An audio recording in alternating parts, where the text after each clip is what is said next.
There is no neutral option. There is no choice but to fight it unless you're for the things I show you tonight.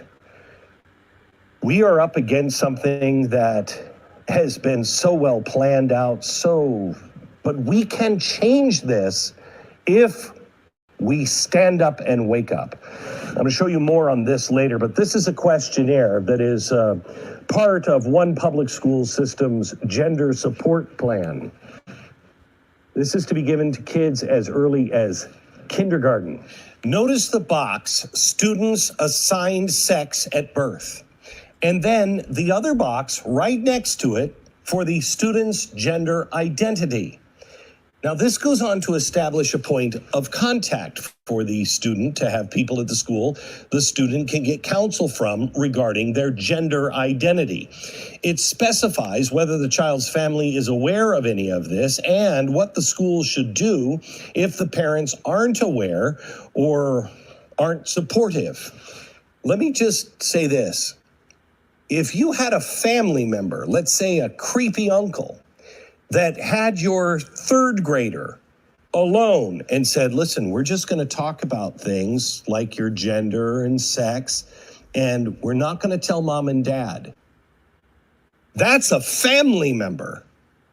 That family member would be lucky to escape my house alive.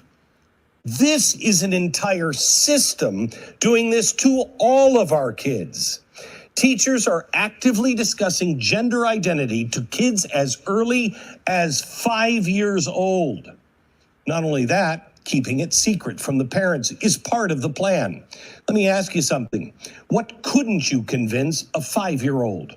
If you wanted to, if you had some kind of ulterior motive, couldn't you convince a 5-year-old damn near anything? This is grooming. You don't establish those kinds of relationships. Now, if you think your kids are safe in states that are generally considered the Bible Belt, think again. This is everywhere. Over Title IX coordinator who claimed he got it from a university and adapted it for K through 12 students. So something meant for adults is now being used for your kindergartner. This form is from another school in North Carolina. It specifically states there should be measures taken to conceal information from parents while the school continues gender identity treatment. Is this happening to your child right now? There is no way of really knowing because the school is being told to keep it secret. Now consider this. And then keep in mind the views of our new Supreme Court justice in giving light sentences to sex offenders. But surely that can't be the views of the mainstream Democratic Party, right? Well, here is Dick Durbin making the case that somehow the abundance of child porn on the internet makes everything okay. Watch. These guidelines that you promulgated don't reflect the reality of today. We know as well that the guidelines were written, some were written in an era when the materials we're talking about were physical materials, and we now live in a world of internet and access to not just tens and hundreds, but thousands of images, if that is your decision. Okay, we get it, right? We get it. So, good evening. That was Glenn Beck. I'm Sloan Rockmuth. This is Nancy Anderson, and this is going to be a hell of a broadcast tonight. And as I was telling Nancy earlier, it's going to be very slide intensive. We got a lot of data to arm you with. So if you're just reading the news today, you probably read that last night, Senate Bill 49 was dropped, and that's called the Parental Rights Bill. There was a version of it dropped in June of 2022. Again, the Senate Ed Committee passed it back in June, and then the Senate passed it, and it didn't make it to the House for a vote. And so this bill was slightly different from the one that came out in 2022. We're going to go over that right now. Slightly different, and it's moving pretty fast. So today, 11 o'clock was the Senate Ed meeting. We're going to tell you about that in the committee. It passed. We're going to share with you the objections that the left has, because you, the viewer, you need to be armed with what those are and understand how to respond, right? There's a way to respond to all of this. Tomorrow at 10 a.m., the bill will go to the healthcare committee in the Senate. And once we show you what's in the bill, you're going to understand why. All right. So it's good that we have an education person here. Well, we have two, but also a doctor. So you can sort of explain the outrageousness that is treating a child behind the backs of parents. And it most certainly is happening. Mm-hmm. Yes. Yeah. There's no way to slice it. So Nancy, you read over a little bit of it, and you and I have been talking for 2 years now about the invasive surveys, which lead to potentially medical treatment in the school, the gender plans we've discussed. You had a big story, an American Thinker, about that gender unicorn that got a lot of attention. People, and then you've been writing about stuff going on in Chapel Hill, and the funny thing is we'll say, yeah, Chapel Hill's a lost cause, right? It's Right. totally communist, and then damned if we don't see the stuff in rural schools 6 months or a year later. Right. No, I mean, I write about Chapel Hill doing that. There's pretty much a woke mafia, but it's the sign and the symbol of what's to come. Even if you live somewhere where you don't think that could possibly happen, it will happen, and elements of it will happen, and they're working on getting it to happen. And one of the ways they're working on getting it to happen is to prevent common sense bills like this from passing, and trying to shame the legislators into thinking they aren't focusing on the right things, or it's not really happening, just like CRT isn't really happening in the schools, according to the left. So this is a very important bill. It's high priority. It's common sense. And yeah, we need it. So we'll go over it. Yeah, I mean, we really do need it. Can you guys see, Nancy, can you see my screen right here? I see the entire screen. Yeah. You see the entire screen. Okay. So I'm going to kind of zoom in a little bit. There's so much going on in this bill. So I just want to explain it. Okay. Now, do you see? Yeah, I see the slide, secrecy. Mm-hmm. Okay. All right. So, so let's kind of go over this. So the bill itself, again, I mean, really 3/4 of the dang bill is just reciting the constitutional rights of parents already, right? You have the right to your child's education, you have the right to see records, etc.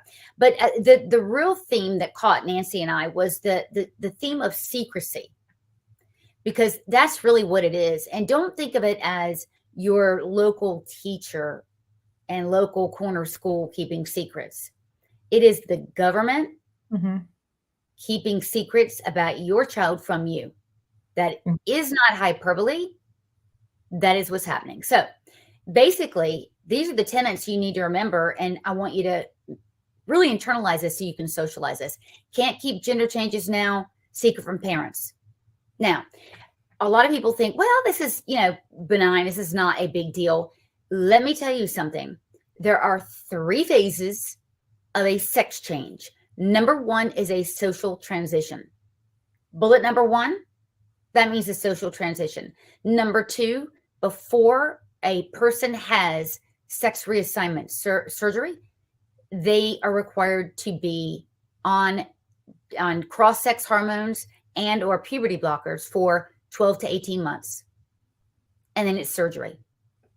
So step number 1, which is reversible, is bullet number 1, and that cannot be kept a secret. Number 2, can't ask children about, hey, do you use heroin, sexual experience, religious beliefs, etc. I mean, common sense, right? Now parents, under this legislation, should it pass, and it needs to, will have to opt in. Very important. Mm-hmm. That's huge that they recognize that need. Yeah. Right. And that was one of our criticisms of the bill before.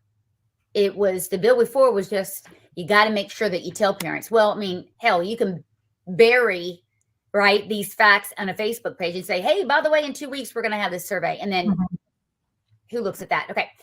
Can't place children under observation for mental health issues in secret. Can't deliver health care to children in secret. Okay. Now,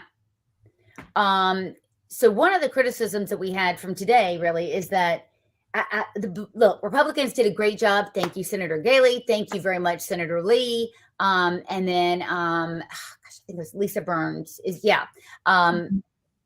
put up this bill. Thank you. But you have to come with evidence. And we've been writing about this for 2 years now. We have plenty of evidence. Age appropriate instruction for grades K through 4th grade. No gender identity, sexual activity, sexuality shall be included. You know, with the problem with reading literacy or lack thereof, add to that the fact that 47% of schools in North Carolina are at a D or an F level. You think that this is right where they need to be. But, okay. Here's some evidence of it going on. At the time, the Senate Republicans didn't proffer any evidence. Here's just one thing. Flashcards showing a pregnant man to Wake County kindergartners. Y'all remember this from about 2 weeks ago, where now North Carolina pre-K teachers are apparently being trained how to indoctrinate children to understand gender binaries or non-binary or two-spirit or laser claws or whatever the hell else they're going to come up with. This bill clearly needs to be changed from pre-K to 12. That's our position. We're going to tell you why in a minute. Oh, and here's this. Pitt County, they're getting trained, elementary schools are being trained to ask children about their gender and their sexuality. And guess what? Horror of our horrors. This training is being done in conjunction with ECU's pediatric gender clinic, which claims to start at 4 years old to talk to children and give them therapy for gender dysphoria. All right. So that's that. There's some evidence. Invasive surveys. Just what we said.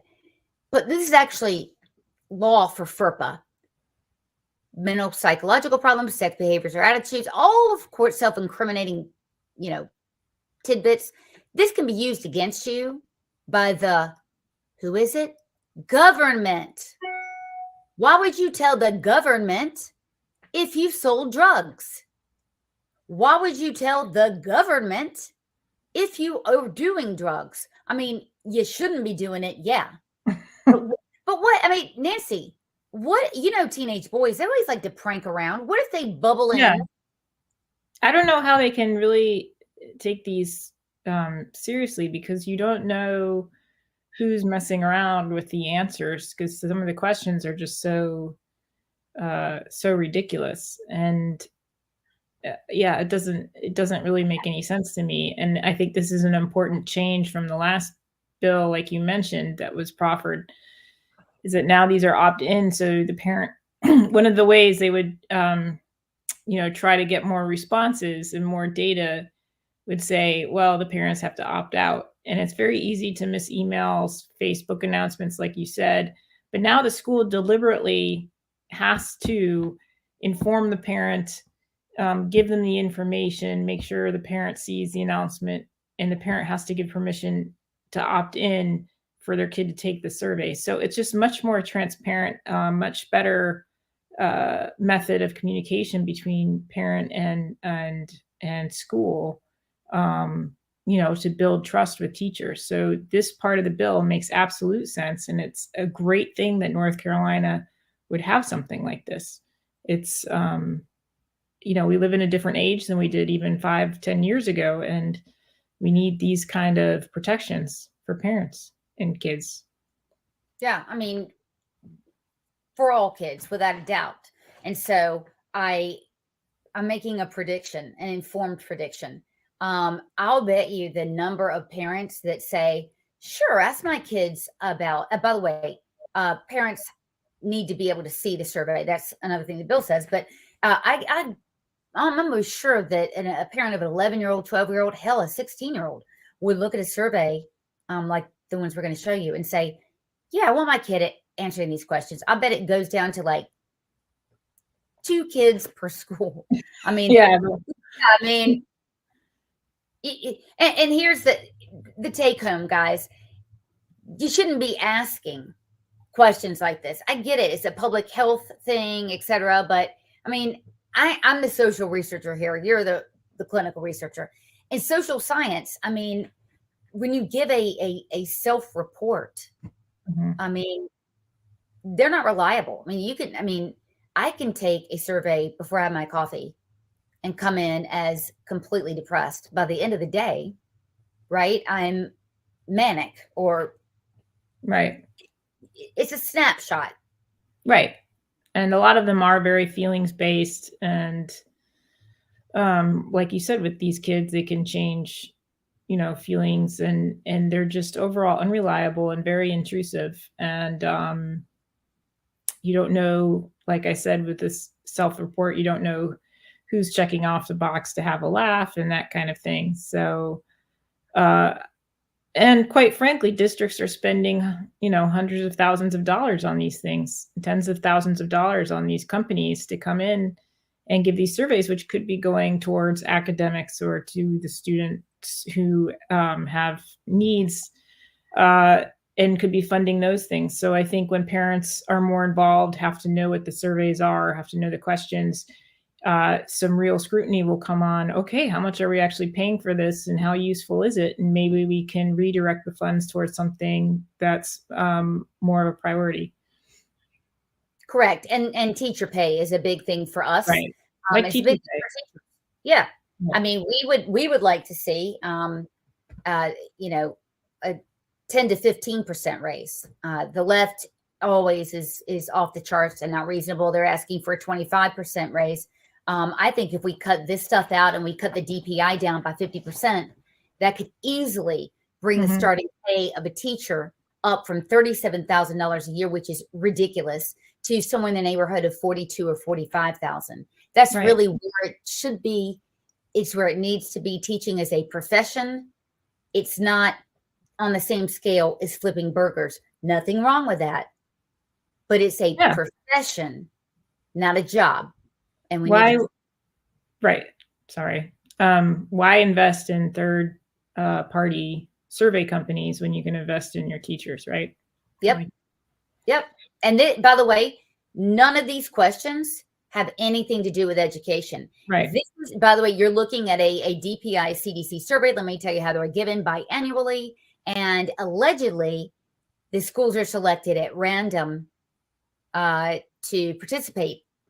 And they do get a statistically significant sample size around the neighborhood of 2,100. Again, I don't know the chain of custody in these surveys. I don't know. I mean, if teachers can fill them out and say that it was given, we don't know. And we need to know. We need to know. Okay. This seems like a no-brainer, right? I mean, what you need to do, name, pronoun for school, by records personnel, parents are notified of the change. Because again, it's the first step. The second step is medical and irreversible. Right. And a lot of the comments today were geared towards, oh, it's the panic button. Don't say gay bill. They're not going to be allowed to be who they want to be. And the bill has none of that. And it doesn't say, for kids that want to use pronouns or different names that they can't. They can. It's just that their parents have to be involved in knowing. And that makes sense. Not a big deal, right? Not a big deal. So we have reported this extensively in Power School, guys. That is the official school record across the state that's used. Now kids can change their name and the biological sex field is hidden from teachers and principals, and it's adjustable. So that can be done without consent. That this bill addresses. So Nancy, I'm kind of proud of us right now, because everything that we've been talking about for the last 2 years, it's codified in this legislation, but it's going far short of where we wanted to go. But opening up the first day of the Senate Ed Committee and setting the tone that, no, I'm sorry, these are the people's school, not the government, was really good for me. Yeah, and it sets the tone of having adults in the room. Like, come on, people, let's grow up. Like, parents are in charge of their kids' education. There are obviously, you can deny it, but you are wrong. There are obviously schools that are pushing an agenda to keep things and tell the kids to keep things from parents. It's happening more and more. It's happening throughout the state. We have the evidence. It happened to me. So in a private school. So we know this is happening. Grow up. Let's address the problem so we can move on, build trust in the community, build trust in the schools, invest in our teachers, and get our kids educated. Yes. Well said. Well said. And again, this stuff may not be happening in our schools. That's fine. But the children victimized by this are typically low-income students and or parents that are extremely busy. Or look, I'm not going to sit here and say that, oh, all parents want to be involved. Maybe there's far less than there should be, according to teachers, right? They want more parental involvement. And right. I mean, but this is so that parents who want to be involved can be. And so that students will not be victimized. And we're going to talk about that in a second. Gender support plan. So I want you to remember this, because in a second, I'm going to show you why you need to remember it. This is an actual gender support plan. This is used in New Hanover, Orange County, and Charlotte. So at least 3 school districts. This is a common form that Gender Spectrum organization puts out. Who will be the students' go-to adults at school? Okay. This is after directing school staff to keep the gender change quiet from the parent.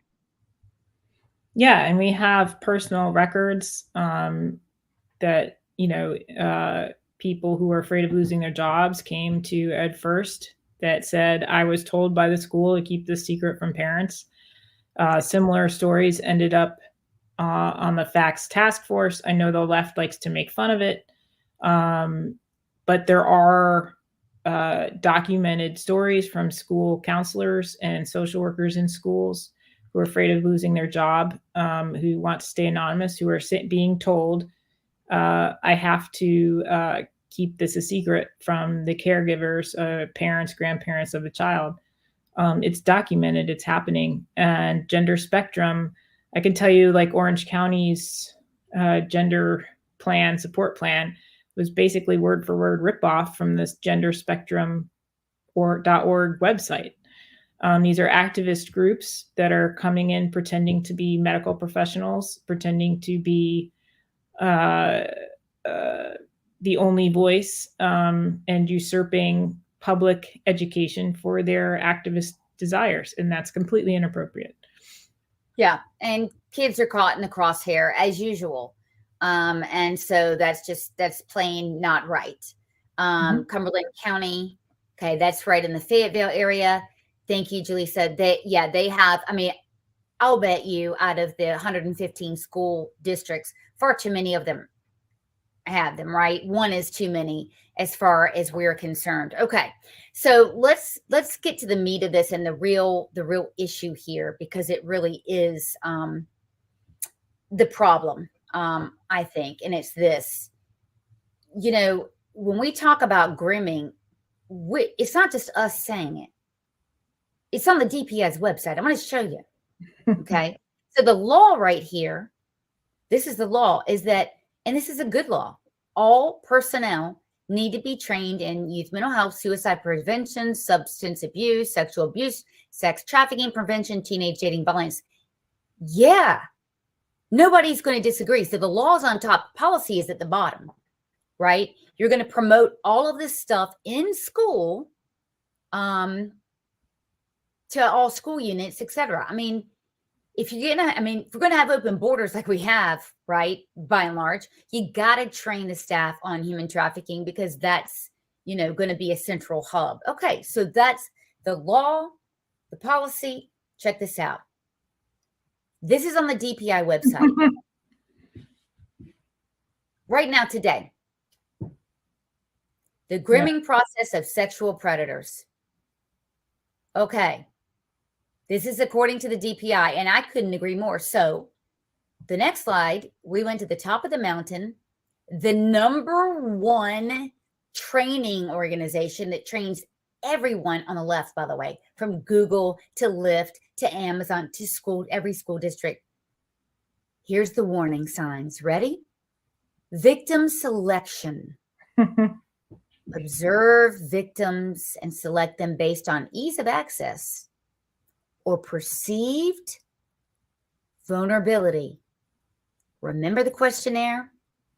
That's one questionnaire that I just showed you, and it was from the CDC and DPI. It actually asks 11, 12, and 13-year-olds, how many hours a day are you alone? Mm-hmm. Have you ever had sex? How fast can you get to a loaded gun or a gun and load it? That seems to me stuff that a predator would want to know. Gaining access and isolating the victim. That sounds a lot like the gender support plan where you assign a support, I was going to say support animal. You'd be better off with a damn barracuda Yeah, really. support animal than a predator. Yeah. Okay. Trust development and keeping secrets. Right. This I mean, would undo that. In my public school education as a Gen Xer, right? Yeah, Gen Xer. You know, all I can remember is in the health classes and stuff, like, go and tell someone, you know, like if someone's being inappropriate with you and they tell you to keep it a secret and they don't want to get in trouble, go and make sure you tell someone. And here we have the teachers in these activist groups telling the kids not to tell someone. It's the total opposite of what you're supposed to do. And they're doing it because they know it's wrong. But again, this is the law. They're supposed to train on it. The DPI says we train on it. If you're training on it, you know all this stuff, right? You know this. Desensitization to discussion of sexual topics. Hello, pregnant man. Hello, what's your sexuality? And sometimes girls like girls and boys like boys. Yeah. Oh, and I'd be remiss if I didn't address this. Today at the Senate committee, there were about 25 speakers. Guys, there was only 3 folks that spoke in the affirmative in support of this bill. The others were bringing up LGBTQ when it's not in the bill. But I have news for you. Gay children can be victimized too, and they are very frequently. They need to be protected. They deserve to be protected, and we're going to advocate for them. And then attempt to make the behavior seem natural. I don't know, like discussions on sexuality ad nauseum through social emotional learning in all 12 academic subjects, focused on identity.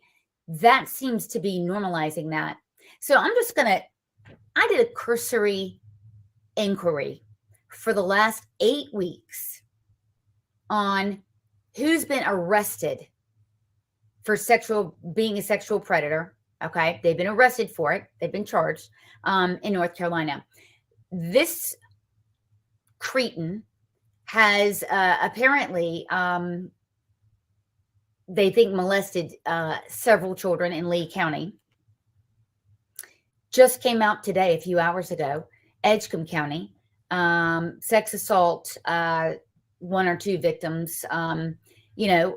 Girls do it too, right? Again, this is right around the corner from my house. And this, I think, she looks so young to be a teacher. And I think some substitute teachers are able to be 18 and teach now. This is what's happening. Not good. This abuser, and I guarantee you, all of them chose their victim. All of them normalized the sexual behavior, which could be through social emotional learning lessons, to be frank. Okay. This guy, I mean, you would never suspect him.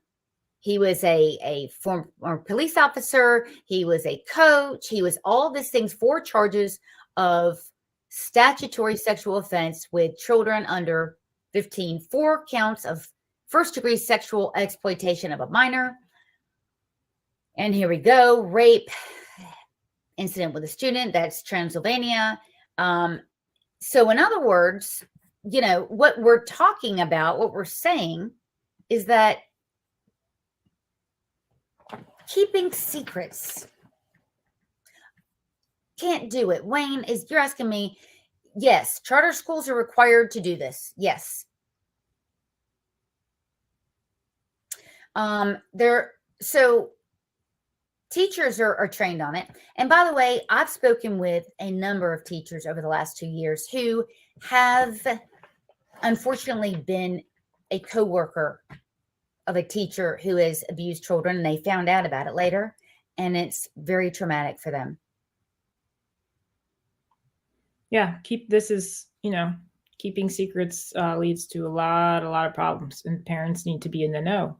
And especially when the NCDPI and schools are increasingly interested in data collection and these surveys, which have exploded in the past several years for multiple reasons. The emphasis on the mental health stuff, the money-making capability for the companies themselves, investment from progressive billionaires like Bill Gates and Jan Zuckerberg.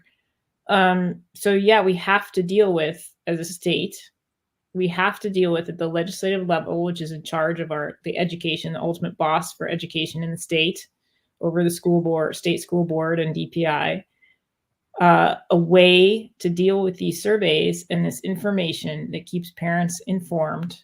Opt-in is the gold standard, and that's what it should be. And that's what this version of the bill addresses. It's an immediate priority because, as Sloan just showed you, look at all the teachers just in the past few weeks, or school personnel. And secrecy is what's going to allow this type of behavior to thrive.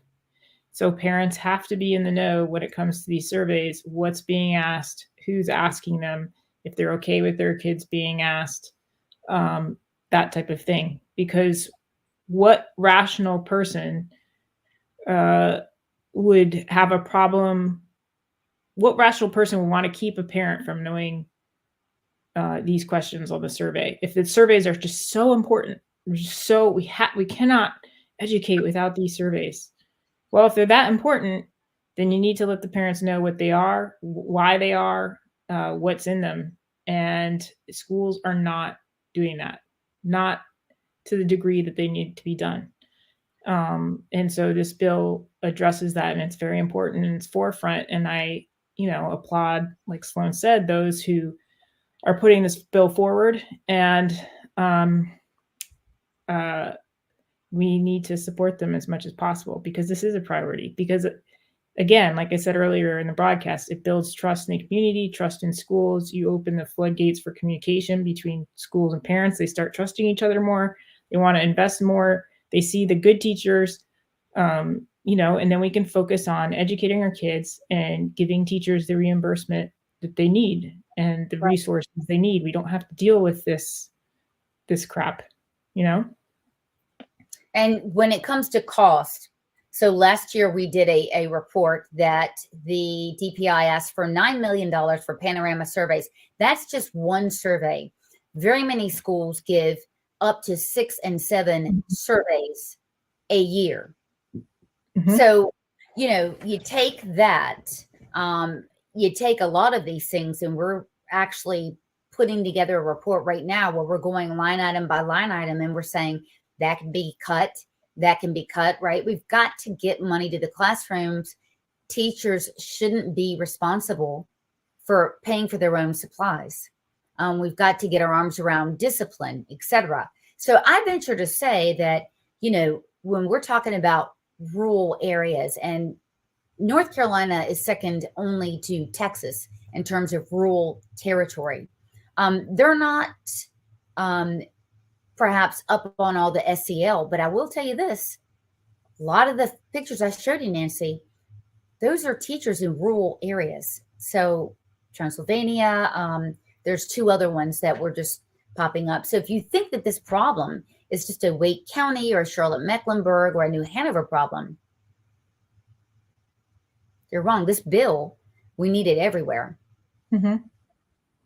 No, this is, this is the foundation. Trust should be the foundation of education and the family unit. And if the family isn't informed, if the parents aren't informed of what's going on, aggressively informed, there will be no trust, and there will be no rebuilding of the school system. There will be no investment in the teachers, and it will crumble.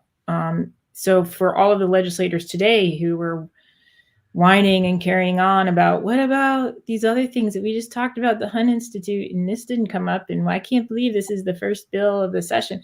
Yeah. So those legislators are the ones that are out of touch, because if you don't have trust, which we have lost significantly, exponentially over the past few years, because of the number of parents like myself who have not been told about things being taught to their kids that even adults have a hard time with, that are grossly age inappropriate, then you can't have your education system. Yeah. And when you question them, Nancy, you know full well the attitude of some administrators and superintendents. And imagine the people, like, I use myself as an example because, one, I have the time to investigate it. I have the education to understand what, to read closely and to look at things and to think about it. And I even have a degree, an MD, and a board certification and experience in that behind my name, which I don't, take out immediately. And despite having those things, the school was still telling me that I was the one who was incorrect, that they don't have to tell parents. Teachers know best. Yeah, that they know best, and then I would just have to deal with it. And and I was sitting there with my mother-in-law, who's also a physician throughout her entire life. So 2 physician parents, grandparents with experience, and the school's telling us no one with medical backgrounds or anything like that. So if they're doing that to someone, like me with a degree and who did a full-time residency in general surgery and board certified, guess who they're totally running over? You know what I mean? We can almost say preying upon or targeting. Right. And by the way, 90% of teachers, it's a calling, it's a profession, they're doing their job, and they would report and probably have reported this type of behavior, predatory behavior, by their colleagues. Mm-hmm. We want more of that. We want more of what you just said. Trust is the bedrock. And most of this bill, it says, look, schools, you need to do better than just, putting policies up maybe on your website. You need to do a proactive communication campaign to make sure that parents know what their rights are. Right. The other important aspects of the bill, just to tack on, there are things in there with the bill that gives parents ways to get remedy if the school isn't telling them or isn't being responsive to their requests to review materials, which has happened to parents too. If parents are being stonewalled, there is now, the bill puts in place a process so that parents can get immediate or relatively immediate closure, a process to appeal, their issues. And it makes, which is different. And another thing that is actually different from the bill back in June is that it makes the NCDPI have to keep track of the schools that aren't communicating with parents, of the schools that are not paying attention to this law. and they have to present it to the legislative oversight, committees, or to the legislature. So the legislature is better informed about what schools are and are not doing, and being responsive to the North Carolina taxpayer that's paying for these schools. So those are very important things to give parents a recourse who have been stonewalled, and to keep the legislature better informed, to hold the NCDPI responsible. And those are common sense things that make sense within North Carolina's constitutional system. So again, like, there's a lot of drama. Oh my God, more kids are going to die. Oh my God, this is about to say this or that, when it's really not. It's common sense remedies for parents who are getting stonewalled in giant bureaucracies, in the small percentage of teachers who have become, activists, and are taking advantage of the system. Right. And children. And so Wayne has a good question. What can conservative members of a county school board do? Wayne, I'm glad you asked that. So we've got investigative reports, and they go out weekly. In fact, we've written up to 5 a week, and we send it to every school board member in North Carolina, and many of them on the right and the left read them, because we're in Raleigh. So our reporting, a bulk of our reporting happens to be what the DPI is doing, what they're sending out, because look, they ain't the best communicators, I'll be honest with you. So a lot of school board members, they've got full-time jobs. They don't know how things work. And so one of the strong suits of our organization is that we explain these policy things and how they connect with the other one. It's not enough to know that, hey, now schools can do mental health services. Oh, damn. The age of consent is 0. So even a first grader can consent to their own medical treatment in school. Wow, it connects. And a lot of folks will say, well, that's not really happening, etc. I'm going to tell you what you already know. If it's legal, it's happening. Mm-hmm. Nobody knows loopholes like people that are trying to groom children, or play the system or whatever. I mean, look, we're trust but verify. We trust that teachers want to do a good job, but they were trained to do a good job. But clearly, we need oversight, right? And you'll hear a lot of unreasonable people, particularly people from the teachers union, the NCAE. Their tagline is "Trust all teachers." So, trust all teachers. Would you? I trusted some of my kids' teachers, and that didn't work out very well. Yeah. Yeah. So it's trust all teachers. I'm trying to get this back up again to show you. Shoot. And I can't. Hold on one second. Let me see. Share screen. I'm going to ask you if you would trust this guy. Do you want this guy asking your child, hey, what time does mom and dad, or how often are you alone? Or have you had sex yet? That's a teacher that can't be trusted. This is another teacher that can't be trusted. And another, and another, and another. Do you want them asking your child invasive questions? Gay parents don't want that. Straight parents don't want that. Black, white, Asian, Jewish, whoever, they don't want it. And so, guys, when you're out here defending this stuff and telling your neighbors about it or whatever, or your church members or what, do not take the bait of, if you pass this bill, it means you can't say gay. Or if you pass this bill, it means, oh, here's the one I love, that gay children will kill themselves if the bill is passed. Don't take the bait. Okay. Yeah. This is a common sense bill that's very safe. On the DPI's website, you will find that sexual grooming and learning about how that works is integral to protecting children. We agree.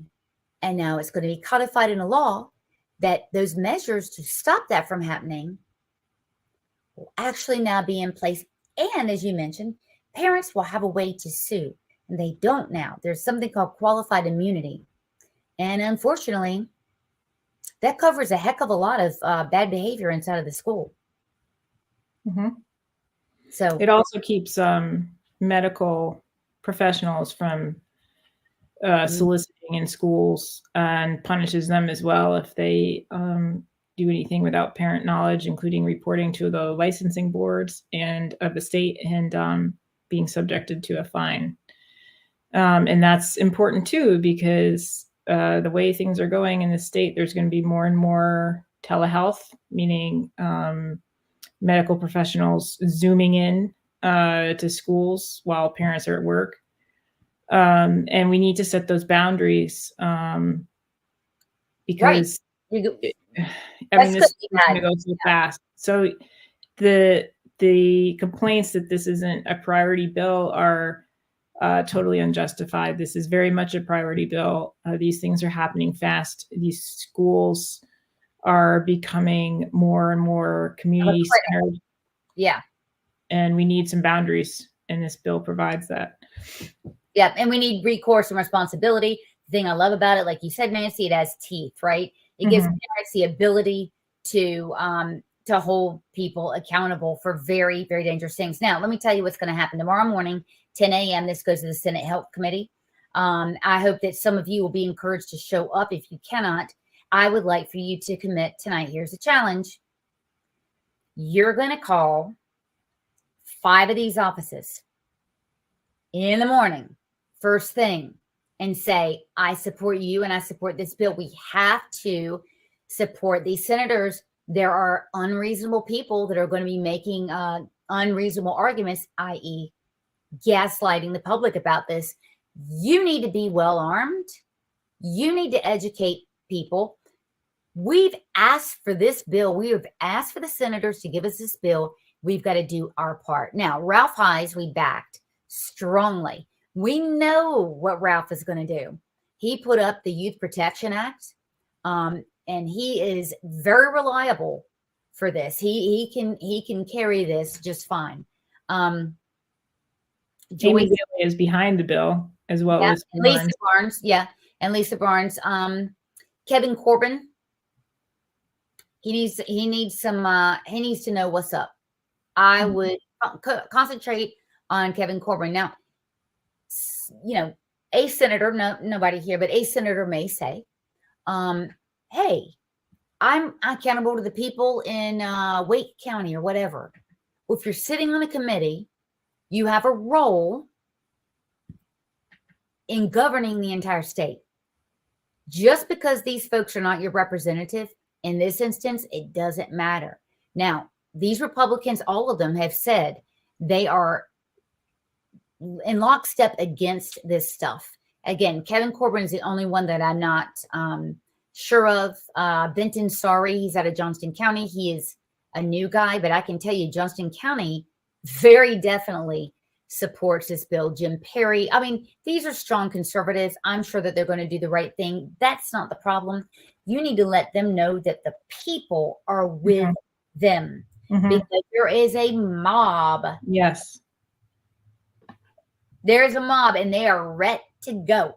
Yeah. No, they've been organizing. They all knew about this stuff today. The education committee, they were all there. There's a huge mob. And, you know, it's intimidating. And these senators need to hear from the public. And what's more, they need to be educated by the public.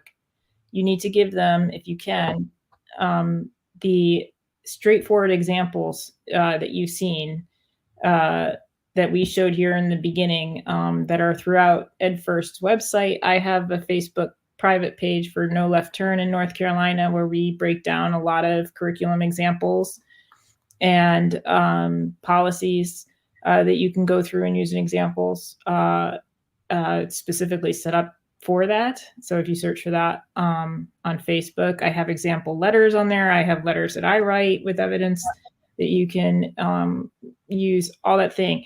The key is to educate them with specific examples. Don't just say, oh, I support, I mean, at the bare minimum, you can say, I support you supporting this bill and, you know, okay.